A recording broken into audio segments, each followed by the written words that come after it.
Bismillahirrahmanirrahim. I will start my topic with the name of Allah. We will now cover the topic of discrete mathematics. Let's start our lectures now. Today we will discuss about subset.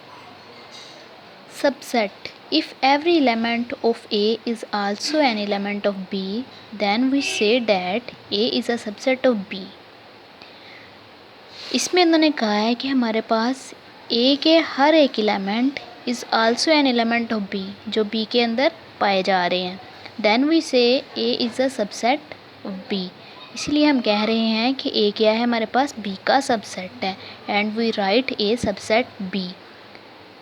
हम इसे कैसे इसको लिख कैसे सकते हैं, A subset B.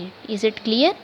हमारे पास एग्जाम्पल है A इज़ इक्वल टू 1 3 5 और B is equal to 1 2 3 4 5. Is it clear? हमारे पास दो सेट हैं A और B. A में 1 2 3 5 है और B में हमारे पास 1 2 3 4 5 है. Is it clear? अब देखें, अब 1 3 5 B के अंदर भी मौजूद है ना मौजूद. तो इसीलिए उन्होंने कहा है कि जो A है वो किसका सबसेट है, B का, क्योंकि B के अंदर ये वाली वैल्यूज़ मौजूद है. इसीलिए हमने कहा है कि जो A है वो क्या है, सबसेट है, और जो B है उसे क्या कहते हैं, सुपर सेट है. सुपर सेट के अंदर जो वैल्यूज़ किसी पहले की या कोई भी सेट की वैल्यूज़ पाई जा रही हो उसे क्या कहते हैं, सबसेट कहते हैं. Is it clear? नेक्स्ट हमारे पास है इक्वल सेट. अब इक्वल सेट हमारे पास क्या होता है, equal set are two set और मोर देन टू सेट. दो सेट या दो से ज़्यादा set having the same value, जो एक जैसी एलिमेंट है, सेम एलिमेंट जो एक जैसे एलिमेंट पाए जा रहे हों उनके अंदर, उसे हम क्या कहते हैं, इक्वल सेट कहते हैं. Is it clear? मिसाल के तौर पर for example A is equal to 5 10 15 20 और 25. ठीक है, और B के अंदर भी देखो तो 5 10 15 20 और 25 सेम एलिमेंट पाए जा रहे हैं, A सेट के अंदर भी और B सेट के अंदर भी. ठीक है, और वैल्यूज़ भी देखो 5 है और इसमें भी 5 है. ठीक है, 5 5 दोनों में है, तो इसलिए क्या है, इक्वल सेट है. Is it clear? नेक्स्ट हमारे पास है इक्विवेलेंट सेट. पहले हमने पढ़ा इक्वल सेट, अब इक्विवेलेंट सेट पढ़ते हैं. इक्विवेलेंट सेट आर टू और मोर सेट विद सेम कार्डिनलिटी. ठीक है, इसमें उन्होंने कहा है कि उसकी सेम कार्डिनलिटी हो. कार्डिनलिटी क्या होते हैं, आप लोग देखो कि फॉर मिसाल के तौर पर हमारे पास फॉर एग्जांपल है C इज़ इक्वल टू 1 3 5 7. ठीक है, अब देखो इसकी कितनी है, 1 2 3 4, इसकी कितनी कार्डिनलिटी है, 4 कार्डिनलिटी है. अभी देखो D की क्या है, D इज़ इक्वल टू 9 11 13 और 15. 1 2 3 4 दोनों की क्या है, बराबर है, इसीलिए ये क्या है, इक्विवेलेंट सेट है. Is it clear? नेक्स्ट हमारे पास है नल और एम्प्टी सेट.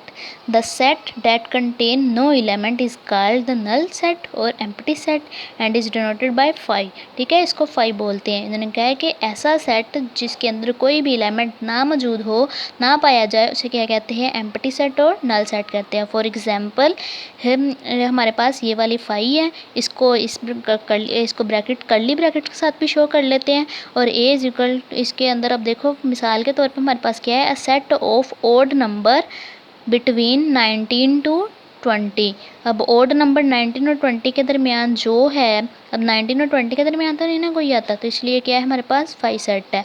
सेकंड हमारे पास एग्जांपल है set of even number between 2 और 4. और 2 और 4 के दरमियान ओड नंबर आता है, इवन नंबर नहीं आता, इसलिए ये भी हमारे पास क्या हो गया, 5 सेट हो गया. ठीक है, एम्प्टी सेट हो गया.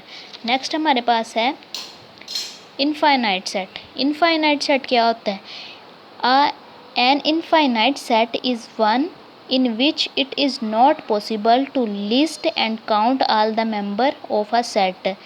इनफाइनाइट सेट वो होता है जिसको हम लिस्ट भी नहीं कर सकते, जिसकी हम लिस्ट भी नहीं कर सकते और काउंट भी नहीं कर सकते, ना हम गिन सकते हैं ना उसकी हम लिस्ट बना सकते हैं. ठीक है, वो वाले मेंबर्स हमारे पास क्या होते हैं, इनफाइनाइट सेट का होता है. फॉर एग्जांपल मिसाल के तौर पर इवन इंटीगर्स को हम गिन नहीं सकते, लातदाद हैं, इसीलिए हमारे पास क्या आ गया, इनफाइनाइट हो गया. सेकंड हमारे पास है animals. B is equal to animals living on the earth. ज़मीन के ऊपर कितने जानदार पाए जा रहे हैं, तो उनको हम काउंट नहीं कर सकते, इसलिए वो भी क्या हो गया, इनफाइनाइट हो गया. और C is equal to 1 2 3 4 so on है, इसलिए हम इन्हें भी काउंट नहीं कर सकते, तो ये भी हमारे पास क्या हो गया, इनफाइनाइट सेट है. नेक्स्ट हमारे पास है फाइनाइट सेट। फाइनाइट सेट क्या होते हैं? A set which the a limited number of element, जिसके अंदर थोड़े, जिनको हम गिन सकते हैं, वो हमारे पास क्या होते हैं? फाइनाइट सेट होते हैं। For example n is equal to 1 2 3 4 5, ठीक है, ये हम गिन सकते हैं। इसके अंदर 5 हैं तो पाँचों को हमने गिन लिया, इसलिए ये हमारे पास क्या हो गए? फाइनाइट सेट हो गए। Is it clear? I hope so you understand my lecture. If you like my video then subscribe my channel. Thank you so much.